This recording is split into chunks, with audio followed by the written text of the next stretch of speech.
9월 7일 대한민국 부동산 시장이 그야말로 발칵 뒤집혔습니다. 정부가 아주 충격적인 발표를 했거든요.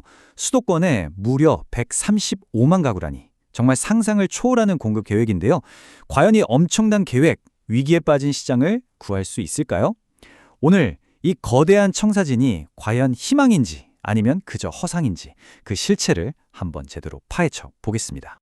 아니, 정부는 대체 왜 이렇게까지 극단적인 이름하여 쇼크요법이라는 카드까지 꺼내 들어야만 했을까요? 그 배경에는요, 당시 서울의 부동산 시장을 집어삼키고 있던 아주 심각한 위기가 있었습니다. 네, 그 첫 번째 이유가 바로 이 위기의 부동산 시장입니다. 그럼 가격 급등의 진원지는 대체 어디였을까요? 시장이 완전히 그들만의 리그가 되어가고 있었던 거죠. 바로 이 똘똘한 한 채 신드롬 때문인데요. 자산가들이 너도 나도 강남 3구와 용산 같은 핵심 지역의 우량주택으로만 몰리면서 가격이 그야말로 폭등했고요. 그 불길은 마포, 성동 같은 한강벨트 전체로 정말 무섭게 번져나가고 있었습니다. 자, 이렇게 과열되는 시장을 잡기 위해서 정부가 꺼내든 첫 번째 충격요법, 그건 바로 투기 수요의 가장 핵심적인 자금줄, 즉 대출을 아주 강력하게 옥죄는 거였습니다. 이건 당장 내 집 마련을 꿈꾸던 무주택자들한테는 그야말로 직격탄이었습니다. 규제 지역에서 받을 수 있던 주택담보대출 비율, LTV가 하루아침에 50%에서 40%로 뚝 떨어졌거든요.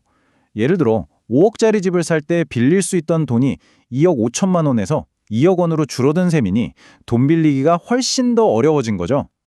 그리고 여기 정말 극약 처방이라고 할 수 있는 숫자가 있습니다. 바로 0%. 집을 사서 되팔거나 임대하는 사업자들은요, 이제 수도권과 규제 지역에서 대출을 단 1원도 받을 수 없게 됐습니다. LTV 0%, 말 그대로 돈줄을 그냥 원천 봉쇄해버린 겁니다. 그러니까 핵심은 이거예요. 정부가 단순히 새로 집을 사는 사람만 겨냥한 게 아니라는 겁니다. 이미 집 한 채를 가진 사람들의 전세자금 대출 한도마저도 기관에 상관없이 일괄적으로 2억 원으로 꽉 묶어버렸습니다. 시장으로 흘러들어가는 모든 돈의 흐름을 틀어 막겠다는 정부의 아주 강력한 경고였던 셈이죠. 수요의 숨통을 꽉 조인 다음에 정부는 시장의 예상을 완전히 뛰어넘는 두 번째 충격파를 던졌습니다. 바로 대한민국 역사상 유례를 찾기 힘든 거대한 공급폭탄 계획이었습니다. 바로 이 숫자입니다. 135만. 정부가 2030년까지 수도권에 착공하겠다고 약속한 주택의 수입니다. 135만 가구. 와, 정말 입이 떡 벌어지는 숫자 아닙니까? 이 숫자가 얼마나 엄청난 건지 감이 잘 안 오신다고요? 5년 동안 매년 평균 27만 가구를 짓겠다는 건데 이건요, 지난 3년간의 연평균 착공 실적보다 무려 1.7배나 많은 물량입니다. 그야말로 물량을 쏟아붓겠다, 이런 거죠. 얼마나 대단한 규모였으면 주무부처 장관이 직접 이렇게까지 말했습니다. 매년 1기 신도시 하나를 통째로 만드는 것과 맞먹는 규모라고요. 이 한마디가 이 계획의 어마어마한 스케일을 짐작하게 합니다. 자, 이렇게 어마어마한 계획이 나오니까 시장의 반응은 정말 극과 극으로 갈렸습니다. 한쪽에서는 엄청난 기대감이 터져 나왔고 다른 한쪽에서는 아주 깊은 회의론이 동시에 터져 나온 겁니다. 일단 시장의 첫 반응은 꽤 뜨거웠어요. 대책이 발표된 직후에 현대건설, GS건설, 대우건설 같은 대형 건설사들의 주가가 일제히 올랐죠. 이 거대한 프로젝트에 대한 시장의 기대감이 그대로 반영된 결과였습니다. 하지만요, 곧바로 전문가들의 아주 차가운 경고가 이어졌습니다. 한 전문가는 새로운 시도라며 그 의지는 높이 평가하면서도 현실은 산 넘어 산이라고 표현했어요. 넘어야 할 거대한 장애물이 한두 개가 아니라는 뜻이죠. 그리고 이 모든 의심의 한가운데 바로 이 기관이 있습니다. 한국토지주택공사, LH죠. 과연 LH는 이 불가능에 가까워 보이는 미션을 진짜 해낼 수 있을까요? 자, LH의 작년 성적표를 한번 보시죠. 정말 충격적입니다.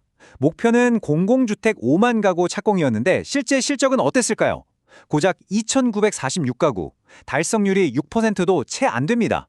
모든 의문은 바로 이 숫자에서 시작되는 겁니다. 근데 실적보다 더 심각한 문제가 있습니다. 바로 돈 문제죠.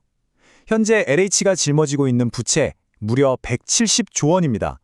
우리나라 1년 예산의 3분의 1에 가까운 정말 천문학적인 빚더미에 앉아 있는 거예요.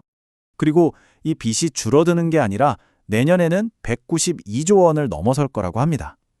이런 상황에서 과연 수백 조가 들어갈 대규모 사업을 감당할 수 있을지 아주 심각한 의문이 제기될 수밖에 없는 거죠. 그래서 결국 이 질문이 남는 겁니다.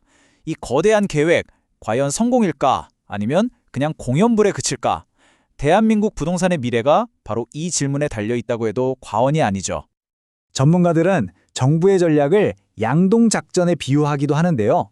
이게 뭐냐면 한쪽에서는 아주 강력한 대출 규제로 단기 수요를 꽉 누르고 다른 한쪽에서는 압도적인 공급 계획으로 장기적인 안정 신호를 보내서 시장을 포위하는 그런 전략이라는 거죠. 성공하려면 조건은 명확해요. LH가 정말 뼈를 깎는 혁신으로 실행 능력을 증명하고 안정적인 자금을 확보하는 겁니다.